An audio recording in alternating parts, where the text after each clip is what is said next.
I think we got a couple more people coming in and then we're going to get started. At the Louisville Armory. Not every situation is going to be a 911 situation. Melinda Heavrin is at the head of the class. Today's lesson, range first aid. What we're going to kind of look at is the ABCs of bleeding. We're going to look at A is alert, B is bleeding, C is compress. She leads the Louisville chapter of the Well-Armed Woman, a national nonprofit with almost 11,000 members. Part of its mission statement is educating, equipping, and empowering women shooters.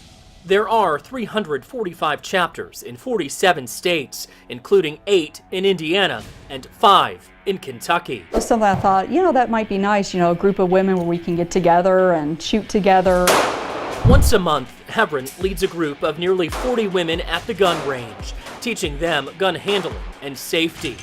More women stepping up to shoot, she says, began about a decade ago. Before we had the Well-Armed Woman, I wasn't aware of any female shooting organizations. Heavrin says the age of her members spans 50 years, from women in their 20s to their 70s.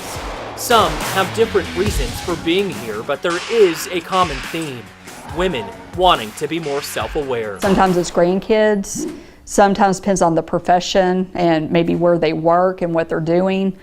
Sometimes it is because maybe they're home alone with kids during the day, a spouse is out working, and they're concerned if there's a home break-in what to do.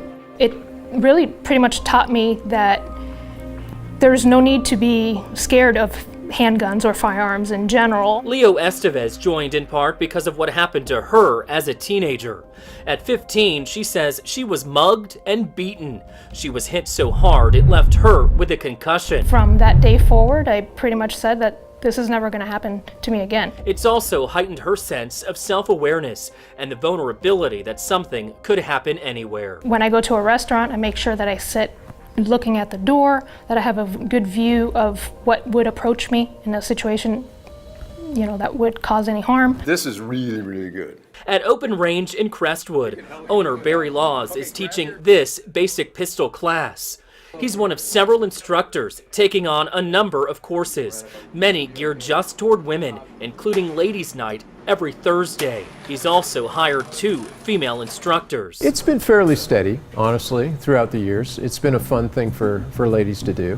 His women-only classes include concealed carry, pistol shooting, and self-defense. He also offers shooting leagues, which include men and women, and even teaches gun safety to children who can be as young as 8. I've been around them for 14 years. I've been around hundreds of thousands of people carrying guns around me. I don't have any extra holes in me. It's just a matter of being safe, being mindful, teaching them what our expectations are when they're here. Laws says the gun industry changed its marketing strategy years ago, targeting more women after seeing just how much they were spending on safety. He saw more of an interest in women shooters more recently, during the 2016 presidential election. The National Shooting Sports Foundation found in 2016, women made up 23% of the $44 billion retail market. That's up from 16% in 2010. But does having a gun in your home make it safer for your family? The Giffords Law Center reports having a gun in the home offers an increased risk of there being a homicide by a family member, and guns are more likely to be involved in an assault, attempted suicide, or an unintentional shooting than to be used to injure or kill someone in self-defense.